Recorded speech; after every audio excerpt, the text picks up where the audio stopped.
Welcome to economics classes. ನನ್ನ ಹೆಸರು ಸಿದ್ದೇಶ್ ಹುಲಿಬಾಳೆ ಅಂತ. ಪ್ರಥಮವಾಗಿ ನನ್ನ ಚಾನಲ್ ನೋಡ್ತಕ್ಕಂಥವ್ರು ಸಬ್ಸ್ಕ್ರೈಬ್ ಮಾಡಿ, ಶೇರ್ ಮಾಡಿ ಮತ್ತು ಲೈಕ್ ಮಾಡಿ ಅಂತ ಕೇಳ್ಕೊಳ್ತಾ ಇಂದಿನ ಅರ್ಥಶಾಸ್ತ್ರದ ವಿಷಯವನ್ನು ಸ್ಟಾರ್ಟ್ ಮಾಡ್ತಾ ಇದ್ದೀನಿ. ಇಂದಿನ ಅರ್ಥಶಾಸ್ತ್ರದ ವಿಷಯ ತೆಗೆದುಕೊಂಡಿರ್ತಕ್ಕಂಥದ್ದು BA 3rd SEM OE subject ಗ್ರಾಮೀಣ ಆರ್ಥಿಕತೆ. ಅದರಲ್ಲಿ ಪ್ರಮುಖವಾಗಿ ಗ್ರಾಮೀಣ ಆರ್ಥಿಕತೆಯ ಅರ್ಥ ಮತ್ತು ಗ್ರಾಮೀಣ ಆರ್ಥಿಕತೆಯ ಒಂದಿಷ್ಟು ಪ್ರಮುಖ ಉದ್ದೇಶಗಳನ್ನು ಇಲ್ಲಿ ವಿವರಿಸ್ತಾ ಹೋಗ್ತಾ ಇದ್ದೀನಿ.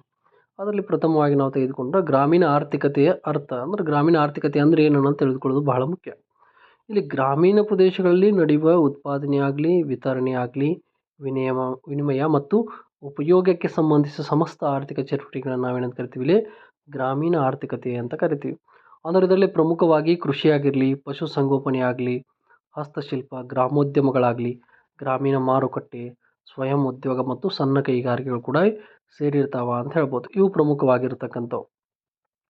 ಇದನ್ನು ಸರಳವಾಗಿ ಹೇಳ್ಬೇಕಂದ್ರೆ ಗ್ರಾಮದಲ್ಲಿ ಜನರ ಜೀವನೋಪಾಯಕ್ಕಾಗಿ ಸಹಾಯವಾಗಿರುವ ಎಲ್ಲ ಆರ್ಥಿಕ ಚಟುವಟಿಕೆಗಳನ್ನ ಒಟ್ಟಾರೆಯಾಗಿ ಏನಂತ ಕರಿತೀವಿ, ಇಲ್ಲಿ ಗ್ರಾಮೀಣ ಆರ್ಥಿಕತೆ ಅಂತ ಕರಿತೀವಿ.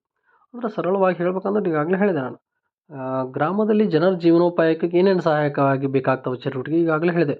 ಉತ್ಪಾದನೆ, ವಿತರಣೆ, ವಿನಿಮಯ, ಇವೆಲ್ಲ ಚಟುವಟಿಕೆಗಳನ್ನ ನಾವೇನಂತ ಕರಿತೀವಿ, ಗ್ರಾಮೀಣ ಆರ್ಥಿಕತೆ ಅಂತ ಕರಿತೀವಿ.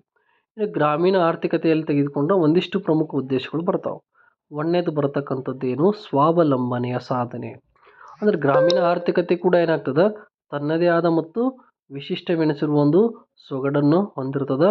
ಅಲ್ಲಿ ಪ್ರತ್ಯೇಕತೆ, ವಿಶಿಷ್ಟ ಸಂಸ್ಕೃತಿ ಮತ್ತು ಸ್ವಯಂ ಪರಿಪೂರ್ಣತೆ ಗಮನಾರ್ಹವಾಗಿ ಕಂಡು ಬರ್ತದೆ ಅಂತ ಹೇಳ್ತಾರೆ. ಗ್ರಾಮೀಣ ಆರ್ಥಿಕತೆಯಲ್ಲಿ ಕೂಡ ಸ್ವಾವಲಂಬನೆಗಳು ಹೆಚ್ಚು ಕಂಡು ಬರ್ತಾವೆ. ಅಂದರೆ ಕೃಷಿ ವರ್ಗಗಳಾಗಲಿ, ರೈತರಾಗಲಿ ಅಲ್ಲಿ ಹೆಚ್ಚಾಗಿ ಕಂಡು ಬರ್ತಾವೆ ಮತ್ತು ಅವ್ರದ್ದೇ ಆದಂಥ ವಿಶಿಷ್ಟ ಸಂಸ್ಕೃತಿ, ಆಮೇಲೆ ಸ್ವಯಂ ಪರಿಪೂರ್ಣತೆ ಕೂಡ ಇಲ್ಲಿ ಕಂಡು ಬರ್ತಕ್ಕಂಥ ಒಂದನೇ ಒಂದು ಪ್ರಮುಖ ಉದ್ದೇಶ. ಅದರಲ್ಲಿ ಸ್ವಾವಲಂಬಿಯಾಗಿ ಅವರು ಜೀವನ ನಡೆಸ್ತಕ್ಕಂಥದ್ದಲ್ಲಿ ಕಂಡು ಬರ್ತದೆ ಗ್ರಾಮೀಣ ಪ್ರದೇಶಗಳಲ್ಲಿ ಪ್ರಥಮವಾಗಿರ್ತಕ್ಕಂಥದ್ದು. ಇನ್ನು ಎರಡನೇದು ಮೂಲ ಅವಶ್ಯಕತೆಗಳನ್ನು ಒದಗಿಸುವಿಕೆ. ಅಂದರೆ ಗ್ರಾಮೀಣ ಆರ್ಥಿಕತೆ ಅಥವಾ ಗ್ರಾಮೀಣ ಅಭಿವೃದ್ಧಿ ಪ್ರಕ್ರಿಯೆ ಕೂಡ ಇಲ್ಲಿ ಕುಡಿಯುವ ನೀರಾಗಲಿ, ಉತ್ತಮ ನೈರ್ಮಲ್ಯ, ಆರೋಗ್ಯ ಸೇವೆಗಳು ಮೊದಲಾದ ಮೂಲವಾದ ಅವಶ್ಯಕತೆ ಜನರಿಗೆ ಒದಗಿಸುವ ಗುರಿಯನ್ನು ಹೊಂದಿರ್ತದೆ. ಅಂದರೆ ಗ್ರಾಮೀಣ ಆರ್ಥಿಕತೆ ಅಥವಾ ಗ್ರಾಮೀಣ ಆರ್ಥಿಕತೆ ಉದ್ದೇಶ ಕೂಡ ಏನು, ಗ್ರಾಮದಲ್ಲಿ ವಾಸಿಸ್ತಕ್ಕಂಥ ಜನರ ಒಂದು ಶುಚಿತ್ವವನ್ನು ಕಾಪಾಡಿಕೊಳ್ಳಕ್ಕೆ ಕುಡಿಯುವ ನೀರಾಗಲಿ, ಉತ್ತಮ ನೈರ್ಮಲ್ಯ, ಆರೋಗ್ಯ ಸೇವೆಗಳನ್ನು ಒದಗಿಸುವ ಗುರಿಯನ್ನು ಹೊಂದಿರ್ತದೆ ಅನ್ನೋದಿಲ್ಲಿ ಪ್ರಮುಖವಾಗಿರ್ತದೆ. ಯಾಕಂದರೆ ಗ್ರಾಮೀಣ ಪ್ರದೇಶಗಳಲ್ಲಿ ಒಳ್ಳೆಯ ಕುಡಿಯುವ ನೀರಾಗಲಿ, ವಸತಿ ಯೋಜನೆಗಳಾಗಲಿ, ಶಿಕ್ಷಣ ಆಗಲಿ, ಆರೋಗ್ಯ ಸೇವೆ ಆಗಲಿ, ಮೂಲಭೂತ ಅವಶ್ಯಕತೆಗಳನ್ನು ಒದಗಿಸುವ ಗುರಿಯನ್ನು ಅದು ಹೊಂದಿರ್ತದೆ ಅನ್ನೋದು ಎರಡನೇ ಅಂಶ. ಇನ್ನು ಉದ್ಯೋಗ ವಿಸ್ತರಣೆ ಮೂರನೇದು ಬರತಕ್ಕಂಥದ್ದು ಯಾವುದ್ರಿ, ಗ್ರಾಮೀಣದಲ್ಲಿ ಉದ್ಯೋಗ ವಿಸ್ತರಣೆ ಮಾಡ್ತಕ್ಕಂಥದ್ದು. ಅಂದರೆ ಗ್ರಾಮೀಣ ಜನರಿಗೆ ಬೇಸಾಯ ಮತ್ತು ಬೇಸಾಯೇತರ ಚಟುವಟಿಕೆಗಳಲ್ಲಿ ಲಾಭದಾಯಕವಾದ ಉದ್ಯೋಗಗಳನ್ನು ಸೃಷ್ಟಿಸುವಿಕೆ ಗ್ರಾಮೀಣ ಆರ್ಥಿಕತೆ ಇನ್ನೊಂದು ಉದ್ದೇಶವಾಗೈತಿ. ಅಂದರೆ ಗ್ರಾಮಗಳಲ್ಲಿ ಕೂಡ ಉದ್ಯೋಗ ವಿಸ್ತರಣೆ ಮಾಡ್ತಕ್ಕಂಥದ್ದು ಪ್ರಮುಖ ಉದ್ದೇಶವನ್ನು ಹೊಂದೈತಿ. ಅಂದರೆ ಗ್ರಾಮೀಣ ಜನರಿಗೆ ಬೇಸಾಯ ಜೊತೆಗೆ ಮತ್ತು ಇತರ ಒಂದಿಷ್ಟು ಏನು ಬೇಸಾಯಗಳನ್ನಾಗಲಿ, ಇತರ ಉದ್ಯೋಗಾವಕಾಶಗಳನ್ನಾಗಲಿ ಒದಗಿಸ್ತಕ್ಕಂಥದ್ದು ಇಲ್ಲಿ ಪ್ರಮುಖ ಉದ್ದೇಶವಾಗಿ ಕಂಡು ಬರ್ತಕ್ಕಂಥದ್ದು ಮೂರನೇ ಪ್ರಮುಖ ಉದ್ದೇಶ. ಇನ್ನು ಅದೇ ರೀತಿ ತೆಗೆದುಕೊಂಡ್ರೆ ನಾಲ್ಕನೇದ್ದು ಕೂಡ ಬರ್ತದೆ. ಏನದ ರೀ, ಇಲ್ಲಿ ಸಾಂಸ್ಕೃತಿಕ ರಕ್ಷಣೆ.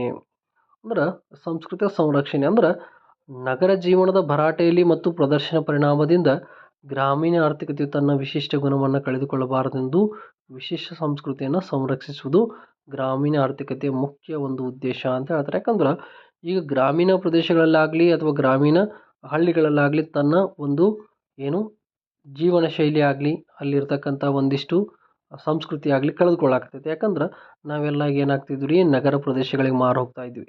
ಅದನ್ನು ಕಳೆದುಕೊಳ್ಳಬಾರದು ಅನ್ನೋದು ಕೂಡ ಇಲ್ಲಿ ಒಂದು ಮುಖ್ಯ ಉದ್ದೇಶ ಐತೆ.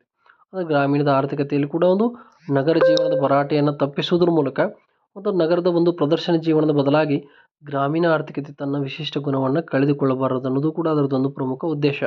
ಅದರಲ್ಲಿ ಒಂದು ಹಳ್ಳಿಯ ಸೊಗಡಿನ ಜೀವನ ಚೆನ್ನಾಗಿರಬೇಕನ್ನೋ ಉದ್ದೇಶವನ್ನು ಕೂಡ ಹೊಂದೈತಿ. ಇದು ನಾಲ್ಕನೇದ್ದು.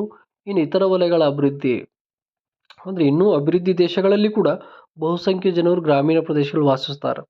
ಜನಸಂಖ್ಯಾ ಒತ್ತಡ, ಕಡಿಮೆ ಉತ್ಪಾದಕತೆ, ಕೆಳಮಟ್ಟದ ಆದಾಯ ಆಗಿರ್ಬೋದು ಮೊದಲಾದ ಕಾರಣದಿಂದ ಜನರು ಕೂಡ ಏನಾಗ್ತಾ ಇದ್ದಾರೆ, ಆರ್ಥಿಕವಾಗಿ ಹಿಂದುಳಿದ ಸ್ಥಿತಿಯಲ್ಲಿ ಇರುವುದು ಕಂಡು ಬರ್ತಾ ಇದೆ.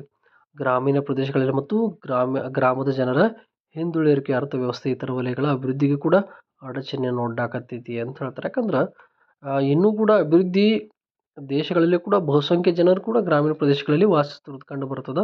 ಹಾಗಾಗಿ ಇತರ ವಲಯಗಳ ಅಡಚಣೆ ಕೂಡ ಇಲ್ಲಿ ಕಂಡು ಬರ್ತದೆ ಅಂತ ಹೇಳ್ತಾರೆ. ಕೊನೆಯದಾಗಿ ಇಲ್ಲಿ ತೆಗೆದುಕೊಂಡ ಗ್ರಾಮೀಣ ಸಂಪನ್ಮೂಲಗಳ ಸದ್ಬಳಕೆ. ಅಂದರೆ ಗ್ರಾಮೀಣ ಪ್ರದೇಶಗಳಲ್ಲಿ ಸೃಷ್ಟಿಯಾಗುವ ಹೆಚ್ಚುವರಿ ಸಂಪನ್ಮೂಲಗಳನ್ನು ವಿವಿಧ ಉದ್ದೇಶಗಳಿಗಾಗಿ ಪಟ್ಟಣ ಪ್ರದೇಶಗಳಿಗೆ ವರ್ಗಾವಣೆಗೊಂಡು ಅಲ್ಲಿ ಹೂಡಿಕೆಯಾಗುವ ಪರಿಸ್ಥಿತಿ ಅಸ್ತಿತ್ವದಲ್ಲಿದೆ. ಅಭಿವೃದ್ಧಿ ಪ್ರಕ್ರಿಯೆ ಇನ್ನೊಂದು ಅಪಾಯಕಾರಿ ಸ್ಥಿತಿಯಾಗಿರ್ತದೆ. ಯಾಕಂದ್ರೆ ಇದರಿಂದ ಗ್ರಾಮೀಣ ಪ್ರದೇಶಗಳು ಸಂಪನ್ಮೂಲ ಕೊರತೆಯಿಂದ ಬಳಲುತ್ತಾವೆ ಹಾಗೂ ಇನ್ನೂ ದುರ್ಬಲಗೊಳ್ಳಾಕತ್ತಾವ. ಅಂದ್ರೆ ಗ್ರಾಮೀಣ ಸಂಪನ್ಮೂಲಗಳನ್ನು ಸದ್ಬಳಸ್ಕೊಳ್ಬೇಕು. ನಾವು ಗ್ರಾಮೀಣ ಪ್ರದೇಶಗಳಲ್ಲಿರ್ತಕ್ಕಂಥ ಫಲವತ್ತಾದ ಭೂಮಿ ಆಗಲಿ, ಕಾರ್ಮಿಕರಾಗಲಿ, ಕೃಷಿ ಭೂಮಿ ಆಗಲಿ, ಅದನ್ನು ಸಮರ್ಪಕವಾಗಿ ಬಳಸ್ಕೊಳ್ಬೇಕು ಮತ್ತು ಸದ್ಬಳಕೆಯಿಂದ ಅದನ್ನು ಬಳಸ್ಕೊಂಡ್ರೆ ಅಲ್ಲಿಯೂ ಕೂಡ ಉತ್ತಮ ಜೀವನ ನಿರ್ವಹಣೆ ಆಗಲಿ, ಆರ್ಥಿಕ ಅಭಿವೃದ್ಧಿ ಆಗಲಿ ಕೂಡ ಕಂಡು ಬರ್ತದೆ ಅನ್ನೋದು ಕೂಡ ಅದರದ್ದು ಇನ್ನೊಂದು ಪ್ರಮುಖ ಉದ್ದೇಶ. ಈ ರೀತಿ ಕೊಟ್ಟಂಥ ಮಾಹಿತಿ ಇದನ್ನೊಂದು ಸಂಕ್ಷಿಪ್ತ. ನಾನು ಈಗಾಗಲೇ ಹೇಳಿದೆ, ಇದು ಬರ್ತಕ್ಕಂಥ ಥರ್ಡ್ ಸೆಮ್ OE ಸಬ್ಜೆಕ್ಟ್ ಗ್ರಾಮೀಣ ಆರ್ಥಿಕತೆ. ಅದರ ಅರ್ಥ ಮತ್ತೊಂದಿಷ್ಟು ಪ್ರಮುಖ ಉದ್ದೇಶಗಳನ್ನು ಇಲ್ಲಿ ನಾನು ವಿವರಿಸಿದ್ದೀನಿ. ಈ ಮಾಹಿತಿ ನಿಮಗೆ ಉಪಯುಕ್ತ ಆಗೈತೆ ಅಂದ್ಕೊಳ್ತೀನಿ. ಪ್ರಥಮ ಹೇಳ್ತಕ್ಕಂಥದ್ದು ಇನ್ನೊಮ್ಮೆ ನೋಡೋದೇನೆಂದ್ರೆ, ನನ್ನ ಚಾನಲನ್ನು ಸಬ್ಸ್ಕ್ರೈಬ್ ಮಾಡಿರಿ, ಶೇರ್ ಮಾಡಿರಿ ಮತ್ತು ಲೈಕ್ ಮಾಡಿರಿ ಅಂತ ಹೇಳ್ತಾ ಇಂದಿನ ವಿಷಯವನ್ನು ಇಲ್ಲಿಗೆ ಮುಕ್ತಾಯಗೊಳಿಸ್ತಾ ಇದ್ದೀನಿ. ಎಲ್ಲರಿಗೂ